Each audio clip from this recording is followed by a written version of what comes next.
So the last lesson was on exponential growth, and we were doing applications.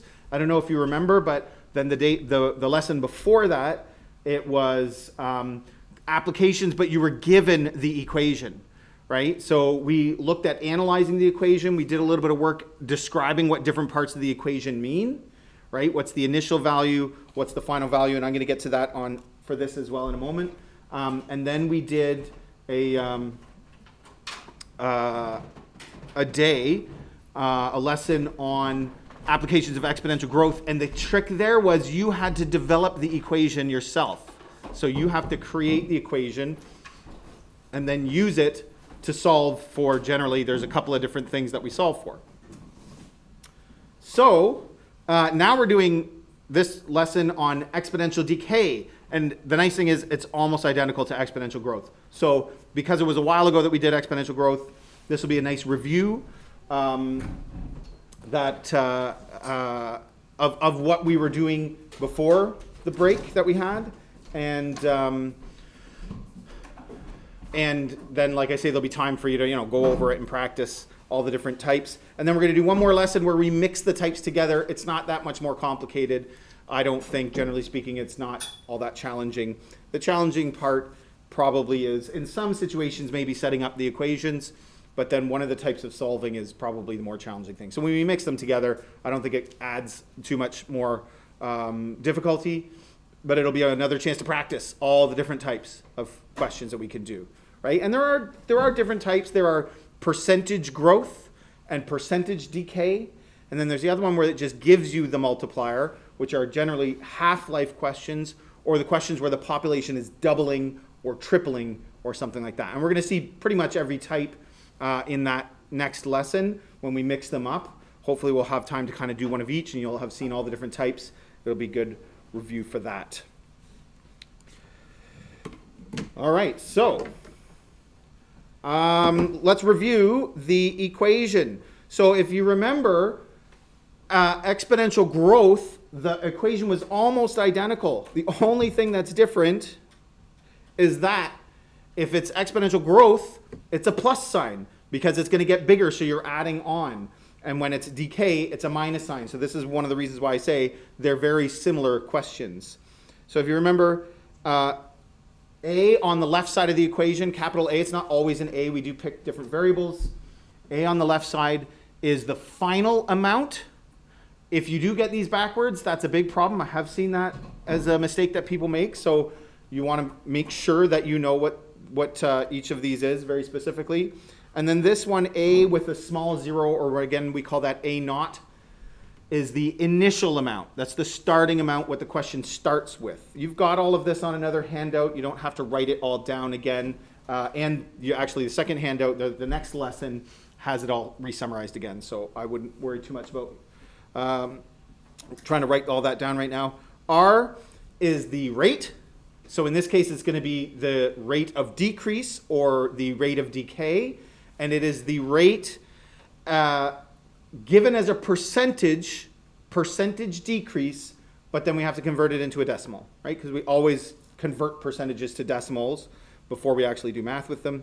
T is time, and that's one of the things that we solve for, or that's one of the unknowns that we generally leave as just T when we develop the equation. And it's how much time has passed between the initial amount and the final amount, right? And then N is the tricky one. Again, this is a place where some people make mistakes in doing this work.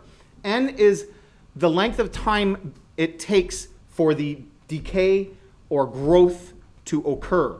So again, if you remember, maybe it's decreasing by 5% every 2 weeks, or every 3 weeks, or every 4 weeks. If it was every 4 weeks, then N would be 4, right? If it's every 1 week, then N is 1. And we kind of don't have to worry about it. We can kind of just ignore it. That's the simple case.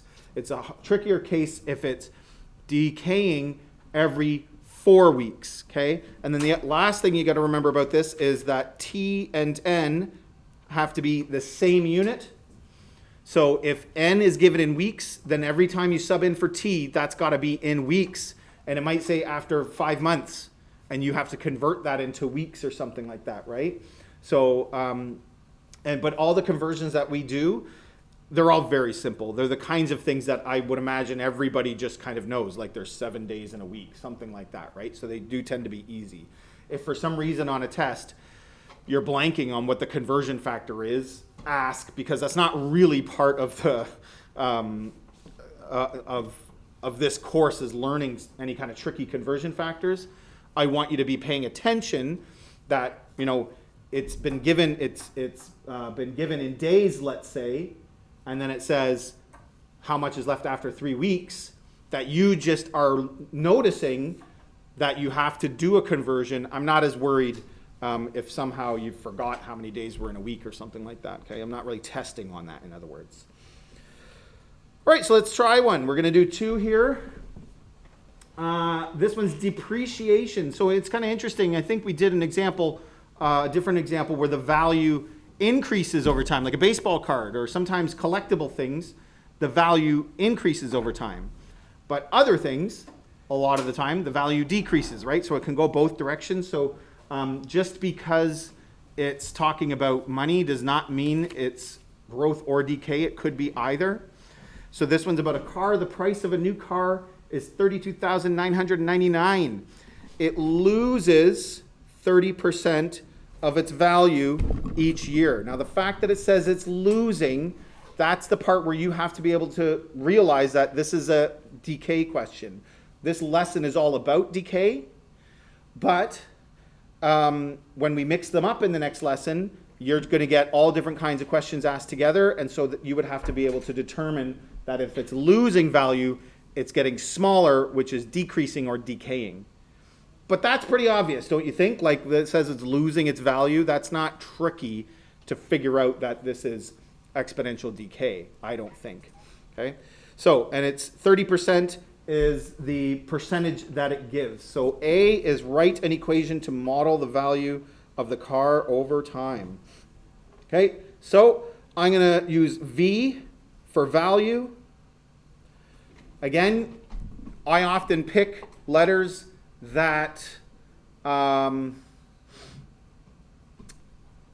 like go with the situation. So I use V for value, B for bacteria, P for population, different things like that. You don't have to. You could use A for everything. You could use whatever you want, right? So the V without the 0 is the final amount, and that's always one of the things that we're solving for. So we leave that as a V. V naught is the initial amount. So again, we're just picking these numbers right out of the question, and it's 32,999, right? Again, generally speaking, or I mean, correct me if I'm wrong, these details aren't usually challenging for students. It's usually fairly straightforward what the initial value is. It's not hidden somewhere or hard to figure out what goes where. I think it usually stands out. R is the rate, which is 30%. But again, we have to convert that to a decimal. How do we do that? Divide by 100. Some people know the trick where you're just moving the decimal place. If that's you and you're good at doing that in your head, then fine. It's absolutely not a problem, obviously. Otherwise, you would literally be typing it into your calculator, I suppose. 30 divided by 100. Convert it to a decimal, 0.3. For one like that, you may not need your calculator, but there are some cases where it's given as the percentage and the percentage is already a decimal, and it can be confusing about how to actually turn that into the appropriate decimal. So I think that we might see an example of that in the next lesson, and that's a good one where, you know, in some situations, or if you start to get nervous on a test, even if usually you can do it in your head, maybe it's a good idea to just let your calculator do that lifting, because if you get the multiplier wrong, I mean, your answer is going to be way, way off. And in some cases, you might not even be able to really do the work. Like your calculator might kind of mess it all up. So you want to get that multiplier right. T, again, is one of the unknowns. So we're going to leave that as a blank. We're either going to be given T and solve for V, or we're going to be given V and solve for T. Okay? And N. What is N in this case?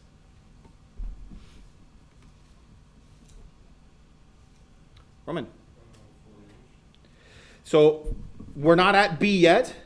When it says what is the value of the car after 4 years, that's the total time. So that's going to be T. N is 1 year because it says each year. It doesn't say every 2 years. It says every 1 year. So N is just 1. Sometimes in the finance questions, do you remember this?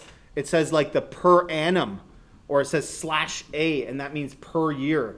So it might not even say like per 1 year or each year. It might use slightly different language. So it is important that you recognize in the different kinds of questions that that's giving you your N value, right? If N isn't 1, it's usually very obvious because it'll say every 5 weeks, and you'll know, okay, so every 5 weeks means N is 5.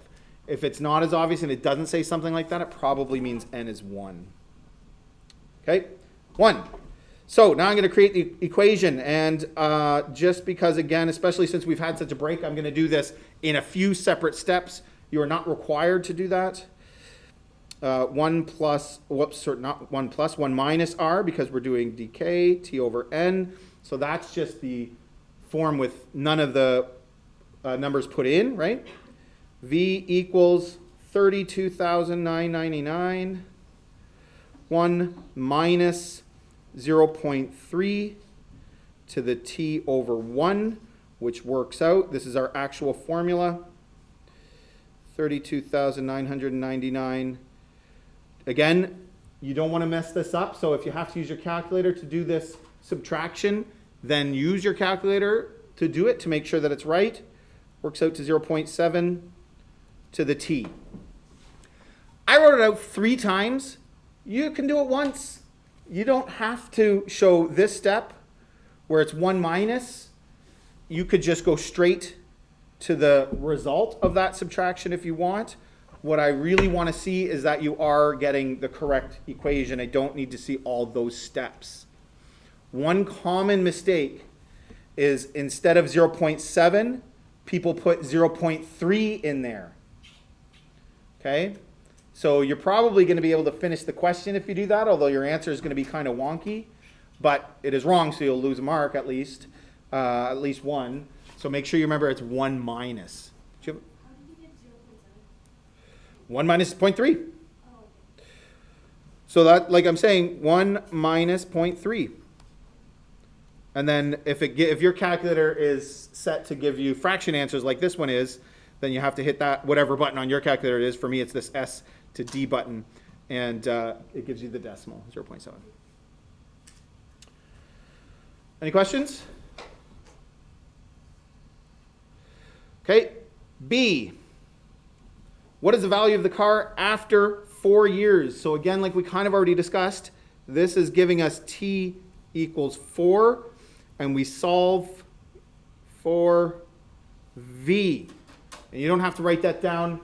It's not a terrible idea to write that part of it down because it kind of makes you think about what you're actually doing here.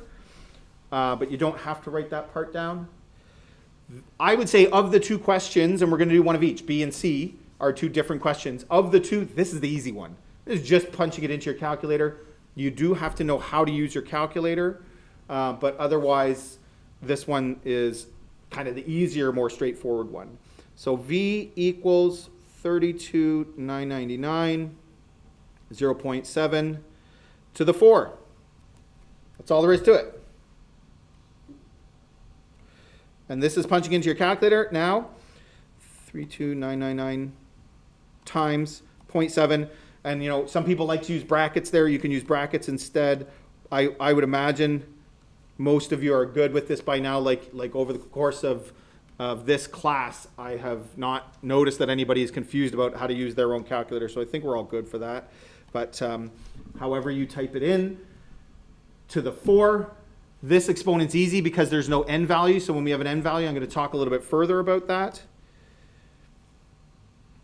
And I got 7923. It doesn't say to round to. What should we do?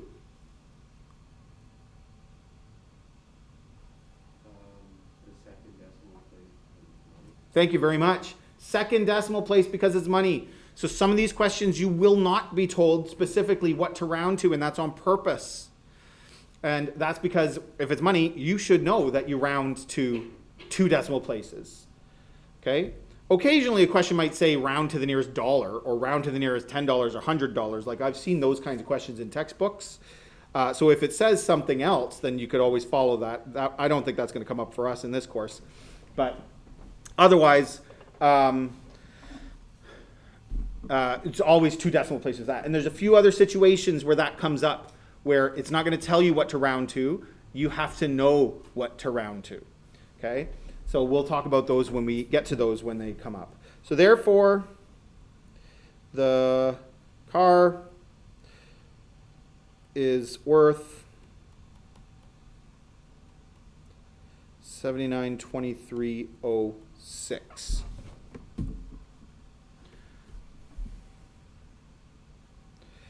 How long until the car is worth less than 1,000?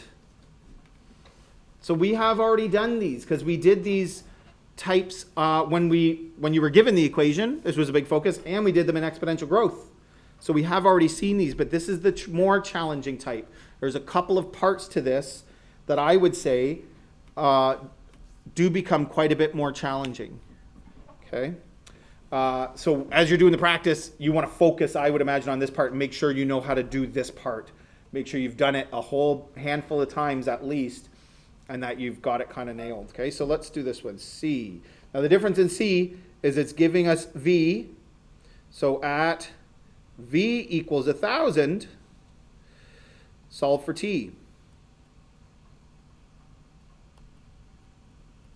See the way it's opposite?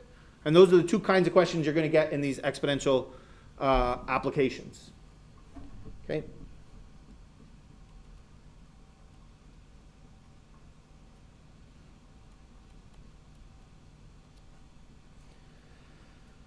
Who remembers what the first step here is? Aaron. Always divide by that initial amount. So in this case, the 32,000 or almost 33,000, right? But we always do that as the first step. That's the nice thing about these questions, as they are repetitive in that sense. Now watch. The other challenging thing, some of this stuff I didn't talk about last time because I was sort of saving it for later until we were getting more familiar with this work. So I'm going to talk about a couple of other sort of trickier aspects of these questions, but I'm going to try to make it clear what my expectations are for you in this course. But some of what I talk about is kind of going to go beyond those expectations. So I hope that you can follow along. It's kind of messy work in a way. So some of you might have a little bit of a hard time getting exactly what I'm saying. But anyway, we'll get to that when we get there. One of the things is when you do this division, because calculators do fractions so well these days, in some situations, and like in other courses, it's not gonna matter for us. But in other courses, you would keep that as a fraction. You would not get the decimal and round. And that might be something you choose to do in some situations. Okay?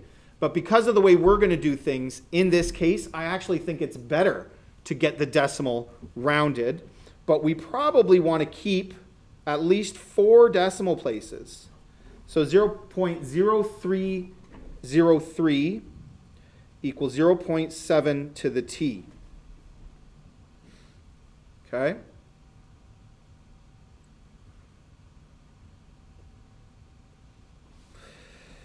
Now, I'm going to flip sides here just because that's how I like to write it. 0.7 to the T equals, our method for solving exponential equations is to rewrite both sides with the same base. So the base has to be the one that has the T. That's your base. So it's 0.7 to the T equals 0.7 to the something. You don't have to put an empty box there, but I'm putting it because it does help me remember what I have to do next. I have to fill in that box. And I'm going to fill in that box in such a way so that 0.7 to some number is approximately as close as possible to 0.0303. That's what I'm trying to get. Okay? Does that make sense? Everybody remember doing this? at least a little bit. Now, here's where, again, it's a little bit tricky. This is a guess and check method. It's not very efficient, okay? But it's a guess and check method. So you got to know where to start. Remember, we talked about this, like, oh, ballpark it. What do you think? And a lot of you already knew the answer, so you were like, oh, my ballpark is 14, when that was the actual correct answer. But I'm curious, I said this before, I'm always curious what people would start with. Because if you start with a number that's way off, it's going to take you a lot longer. So here's what I would recommend. Well, up here in part B, see, you're all already trying to do it, which is great, but just listen to what I'm saying for a second here. At 4, we got 8,000. So it's going to be more than 4, right? How much more than 4? Exponential growth and decay happens fast, and losing 30% of your value is a lot, okay?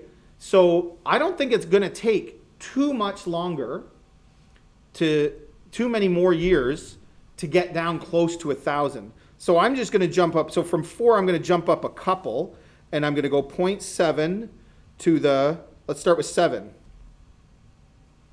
And again, I'm trying to get close to this number. Not very close yet, so I'm just going to go back, and let's try 8. I'm closer. 0.05, I want 0.03. Let's go 9. And I'm getting even closer, so I'm going to write that one down. 0.7 to the 9 is 0.0404. So very close. Let's see if we can get closer. So we'll go up to 10. Too far, right? So 0.7 to the 10. Notice I left some space in there. That was on purpose if you want to try to write things down exactly how I'm writing them down. 0.282. So 9 was too small. We're not quite close enough. 10 is too big. Okay. What about 11? Why would I go to 11? Well, you might if you really are understanding what's happening here, there might not be a reason to go to 11. Although there might be. We'll talk about that in a moment. There might not be a reason to go to 11, but maybe you're checking anyway because maybe you're having a hard time thinking through what the decimals actually mean. But 0.03 is in the middle there. So this is something we didn't do last time. I want you to watch, okay? And I want you to just watch what I'm doing and follow along. This is not something you are required to do. I think a couple of the questions, the answers, have a decimal.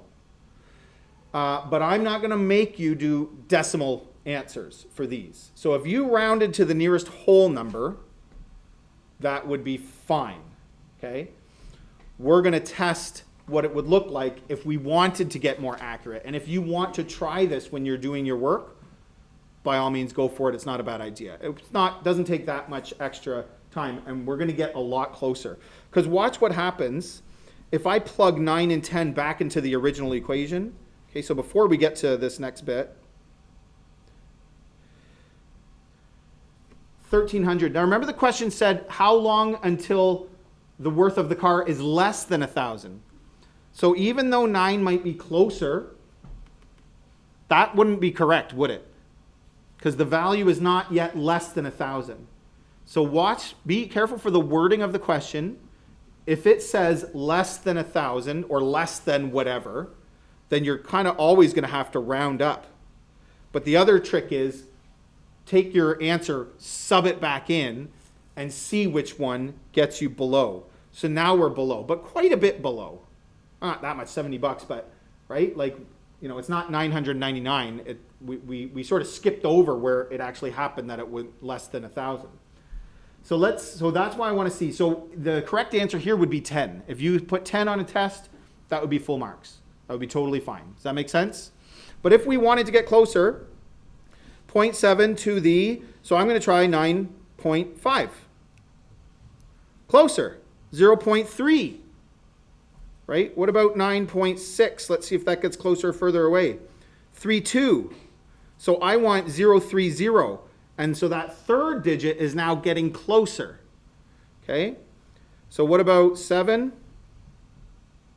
3, 1, still getting closer. What about 8? 3, 0, 3, sorry, 0, 3, 0, 3. So to 4 decimal places, that's exact what we wanted. Okay? So now the trick would be, is that enough for it to be below 1,000? So again, I'm going to double check that.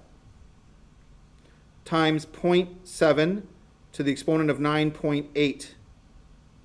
Not quite. So we'd have to go 9.81, 9.82. Like again, you could get closer and closer. I'm not going to bother doing that, but I'll go up to 9.9. And so again, we kind of jumped over that spot, but at least it's a little bit closer. Okay, so you could add in this row to the 9.9.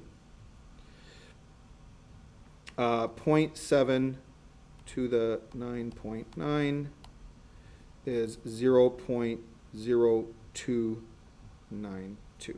And that's the one that we could pick. Or you could pick 10. Okay? One more step. Therefore, t equals 9.9. Or like I say, 10. And therefore, it will take 9.9 or 10 years.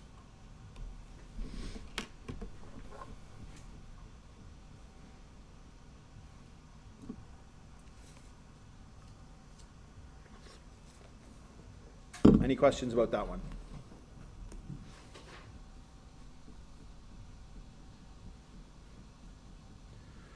No? Okay, on the back, one more.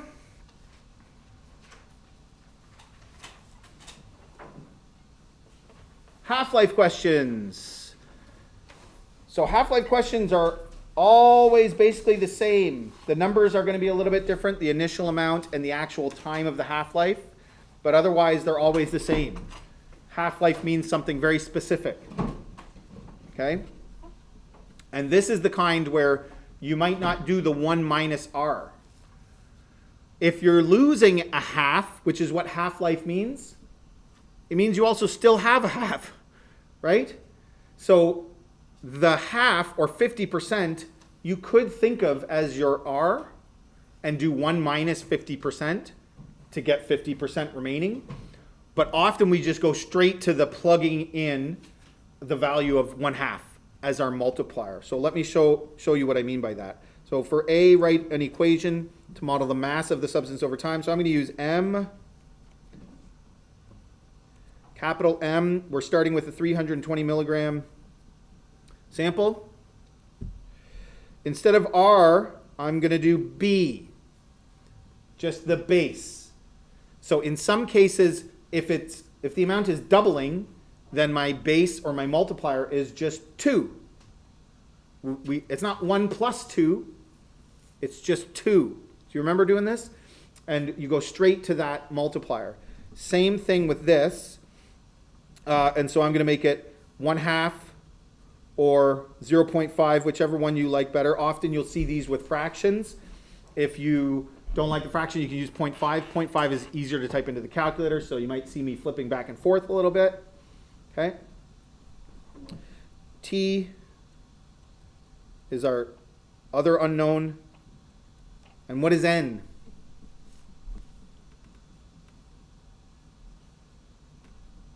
Eight. So, has a half-life of 8 days. Every 8 days is when the half-life occurs, right? And half-life questions always, as far as I'm concerned, will have an N value that's not 1. So 8. Very good. Okay. I think because we do a few half-life questions together, people think they're the same every time and they're straightforward, and then start doing wonky things on the test. So make sure you practice these. Make sure you understand what's happening here, and you've done a few on your own before the test, because I can almost guarantee there will be a half-life question on the test, and you want to make sure that you know how to do these. Okay. So the other thing is, or I could have done R equals 50%, which equals 0.5. Okay, all right, so M equals 320. So this is where I just plug it in. it's a half-life. Your multiplier will always just be a half. If I did 1 minus r, 1 minus 0.5, I'd still get 0.5, which is the same thing. So often in half-life questions, we skip that part and we just go straight to the formula, but it's up to you. But make sure you get your multiplier correct.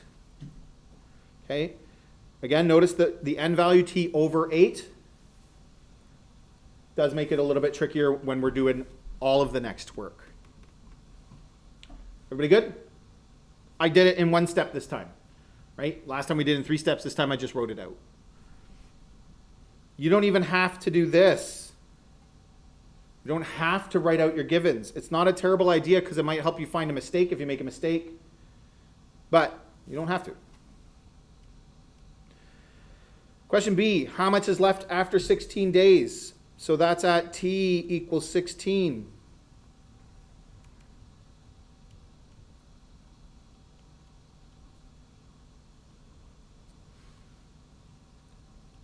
What is 16 over 8? It's 2. If it's an easy number, if it's an easy like division and you can do it in your head, I wouldn't bother writing it out. I'm going to write it out just for the lesson. But do that. When you punch it into your calculator, do that part yourself. Because watch this. 320 times 0.5. So notice that I was writing a half, but in my calculator, it's easier to just do 0.5 instead of 1 over 2 or 1 divided by 2 or something like that. So that's not a bad idea. When I hit my exponent button, on this calculator I get a little box. So I could put 2 in there. If it's a harder division question, you're going to actually write it out. But here's the trick. For some of you, you are going to need brackets around that. So it depends on how your calculator works. Because mine makes a box, if I do 16 divided by 8, that whole thing will be in the exponent. But some other calculators will not do that. So if you're getting way wrong answers, and it'll be really, really wrong, if that's one good chance that it's brackets around your exponent. If I can do 16 divided by 8 and just plug in 2, then I'm not going to make that mistake, right? So it's a little bit faster to type in, and you won't make any mistake with brackets. But, you know, some of the questions you won't be able to do that in your head, so you're going to have to know how to use your calculator with brackets. So that's something else to watch for. You could try it right now on your calculator and make sure that you get 80. If you get something else, then it could be brackets. It would look like this to the 16. This is what you would get without brackets on some calculators. So that's really, really wrong, right? It's way smaller. That's a really small number because it's got a negative exponent on it. That's a very, very small number where the correct answer is supposed to be 80.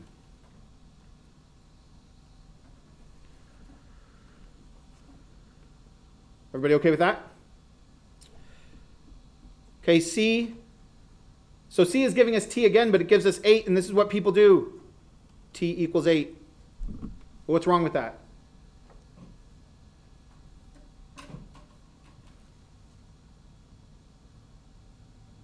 And people usually take for granted how easy this is, and they're like, of course that's wrong. I don't imagine most of you understand why that's wrong.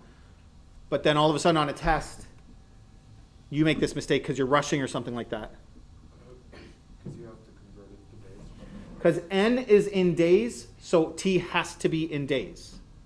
So I can't just plug 8 in. So how many days is 8 weeks? Should be 8 times 7, which is 56, right? So m equals 320 times a half to the 56 over 8.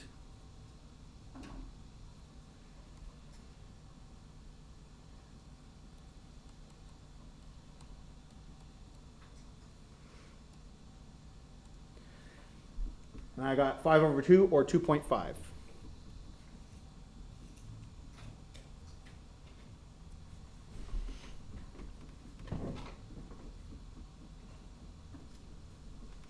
One thing that's good about applications is if you're thinking about them and you're making sense of them, you can kind of check your answer that more time has passed, so the amount should be less. It should be less than 80, and it should be less than what we started with.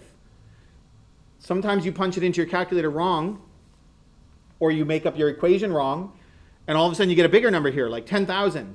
You should catch that mistake and be like, wait a minute, this is supposed to be getting smaller. Why did it get bigger? Like if you're paying attention to those kinds of things in applications, sometimes you can catch those mistakes. Any questions about this one?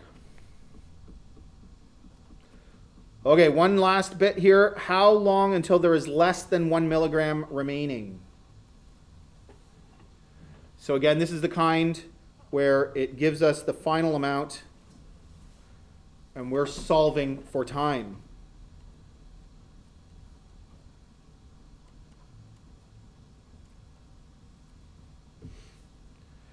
First step is always divide by the initial amount. So 1 divided by 320.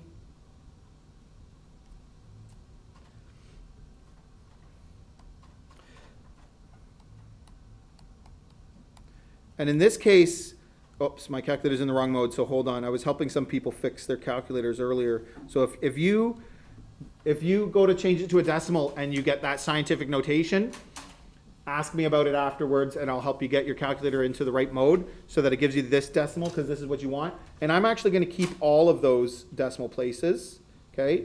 Because that's not rounded, that is exact. 3125 equals 1/2 to the t over 8.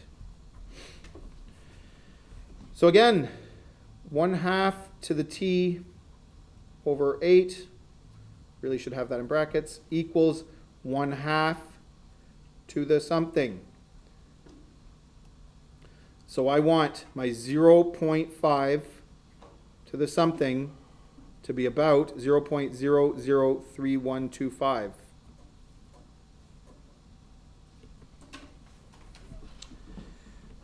Now this one is even a bit trickier. Can you watch for a minute?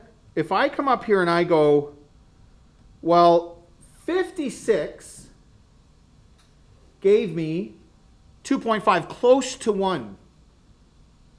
So you might think 56 close to 1. This is messy. This is what I was alluding to a little bit earlier. So you want to watch. You could just guess and check. You don't have to think about what makes sense. But I'm going to try to explain to you a little bit of why, of how the numbers and the relationships work in this, okay? So if I think 56, so I got to go a bit more than 56, right? So 0.5, let's try 60. Whoa, that number is so small because that negative 19 means it's a really small number. I'm way off. What happened here? Well, in the equation, it's t over 8. So putting in 60 didn't make any sense. It should be 60 divided by 8. So when we did 56 divided by 8, 7 is actually the number that would put us into the ballpark. So 0.5 to the 7 actually gets us somewhat close to the number that we want. 0.0078. So I don't know if that's helpful, but I could see some people making that mistake where they think 56 was the right answer and start around 56, and you're going to be way off. Okay, but again, so if you could just not worry about it and you go, well, I'll try something smaller and just keep trying random things until you get close. Any questions about that? Does that make sense? Okay, 0.5 to the 8 is 0.0039. So that is getting closer, but we want 3.1. And it has to be under 1 milligram. So I do need it to be smaller. So what if I do to the 9? And that goes too far.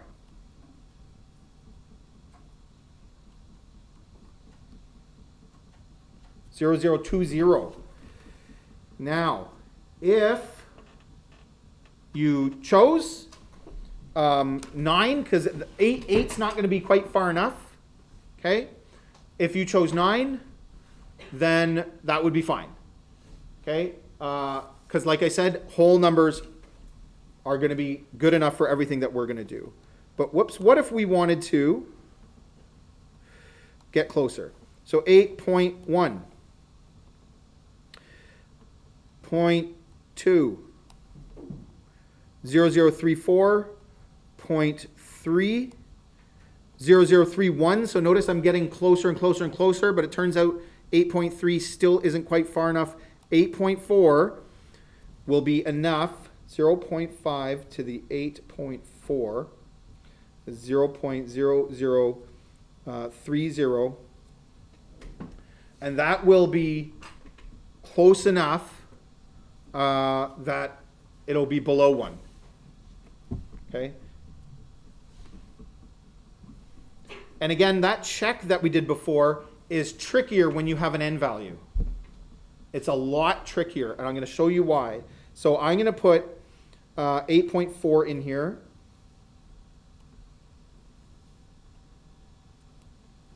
Therefore, t over 8 equals 8.4. What do I have to do to solve this one? Like we got one step left, right? The other one we didn't have this. Aaron? Multiply by 8. So clear the denominator on the left side. Multiply both sides by 8. And so t is 67.2. And we're talking days here, therefore it will take 67.2 days. So the reason why these ones are harder to check is because it's the 67.2 that I have to sub back in. So again, let me see if this makes sense. If what I'm about to say gets to be too complicated, don't worry too much about it. It's just for the check, but it's for that idea that we need to be below 1 milligram. So I'm going to check and make sure this did get us below 1 milligram. Starting with the equation, 320 times 0.5 to the exponent, 67.2 divided by 8. Below, right? What if I had done 8? Well, then I would have an 8 here, and I'd have to multiply by 8 to get my t value. 8 times 8 is 64. 8 times 9 is 72. So if we had chosen 9 days, 72 would have been our final answer. So again, if I go back up, what if I put 64 in here? Well, it's not below 1 yet. So 8 wasn't enough, even though 8 was close. What if I put 72 in here? That is below 1. So it's a little bit trickier when you have an n value to be figuring out exactly how you can check. You could just check that after you've done all the work. And if it's not below 1, go back and pick the next number up. And you're going to have to redo that step. And then check that answer. It's just a little bit slower. Any questions?